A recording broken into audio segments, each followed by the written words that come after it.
এবং মেজর ডালিমরা সরাসরি তো তারা শেখ মুজিবের হত্যার সাথে জড়িত। উনি সেই হত্যায় জড়িত ছিলেন, দিন করব না, কিন্তু সেই পক্ষে উনি কাজ করেছেন এবং শেখ মুজিবের বিপক্ষে উনি ছিলেন এবং শেখ মুজিবের ক্ষমতাচ্যুত করার পক্ষে উনি ছিলেন। সেই আমি মেজর ডালিম বলছি, সেই বক্তব্যের মধ্যে দিয়ে আমরা প্রমাণ পেয়েছি।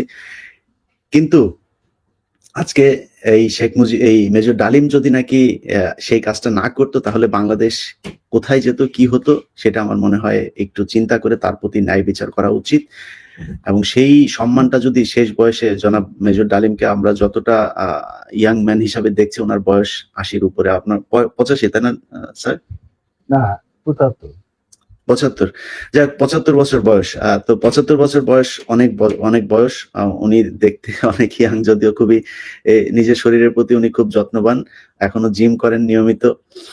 তো আমার মনে হয় যে এই মানুষটার এখনো বাংলাদেশকে দেওয়ার অনেক কিছু আছে। আর যাই হোক, তারা কখনো বাংলাদেশের পক্ষে কাজ করবে না। আমি তারেক রহমান এবং বেগম খালেদা জি, আপনাদের কাছে অনুরোধ থাকবে তার ব্যাপারে একটু সদয় হবেন, এবং আমার বিশ্বাস যে তাকে যদি যথাযথ সম্মান দেওয়া হয়, তাহলে তিনি আবারও দেশে যে এই দেশের হাল ধরবেন।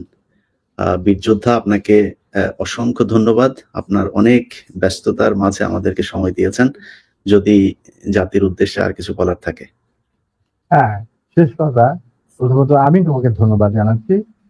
তোমার সাথে কথা বলার পর আমার প্রত্যয় আরো দৃঢ় হয়েছে, তুমি ভবিষ্যতে আরো অনেক বড় কাজ দেশের জন্য করতে পারবে সাংবাদিক হিসাবে।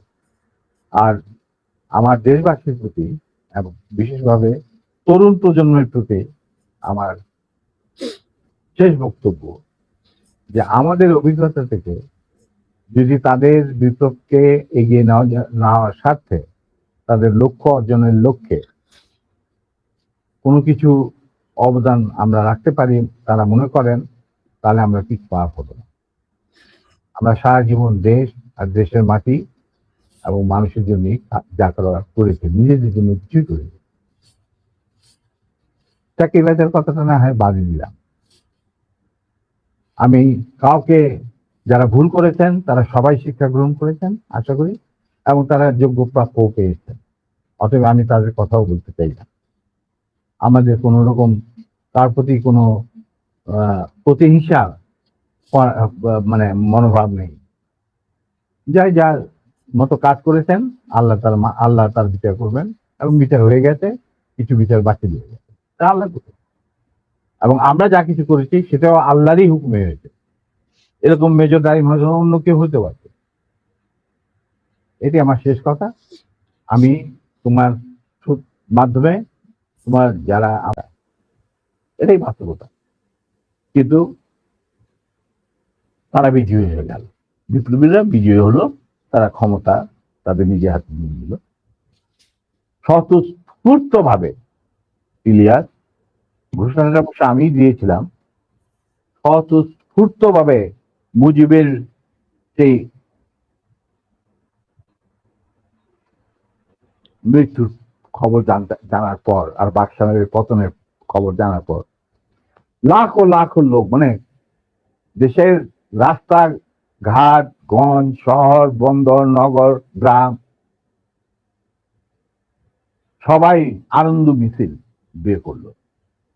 আমরা তো এই সমস্ত লোকজনকে ডেকে নিয়ে আসিনি, স্বতঃস্ফূর্ত ভাবে লোকজন।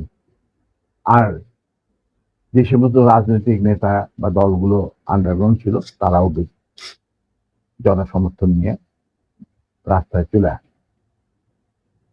এইভাবেই জনস্বীকৃতি পেয়েছিল পন্ডিয়া রাষ্ট্রের 32 সামরিক অভ্যুত্থান। এবং পরবর্তীতে খালেদ মোশাররফের প্রতিক্রিয়াশীল কুচক্রীদের কুদাতার বিরুদ্ধে ঘটা 7 নভেম্বরে সিপাহী জনতার বিপ্লব, এগুলো সব একই সূত্রে গাথা। তো আমি বলবো যে আমাদের ফার্স্ট রিপাবলিক ছিল, ফ্রান্স রেভলিউশনের পরিপ্রেক্ষিতে বলছি, ফার্স্ট রিপাবলিক ছিল 71 মুক্তিযুদ্ধ, তারই ধারাবাহিকতায় হয়েছে 75 আগস্ট বিপ্লব, তারই ধারাবাহিকায় থার্ড রিপাবলিক হয়েছে 1924 সালের ছাত্র জনতার গণ অভ্যুত্থান। এখন যেহেতু আমি বলেছি যে সম্পূর্ণ বিজয় আমাদের এখনো অর্জিত হয়নি, চলমান বিপ্লবের গতিধারায় সংঘটিত হবে চতুর্থ রিপাবলিক, মানে চতুর্থ বিপ্লব। আমি এবং আমার সাথী ভাইরা যারা এখনো বেঁচে আছে, যে অবস্থাতেই আছে, আমরা যদি আমাদের বর্তমান প্রজন্মের বিপ্লবীদের, ছাত্র জনতা,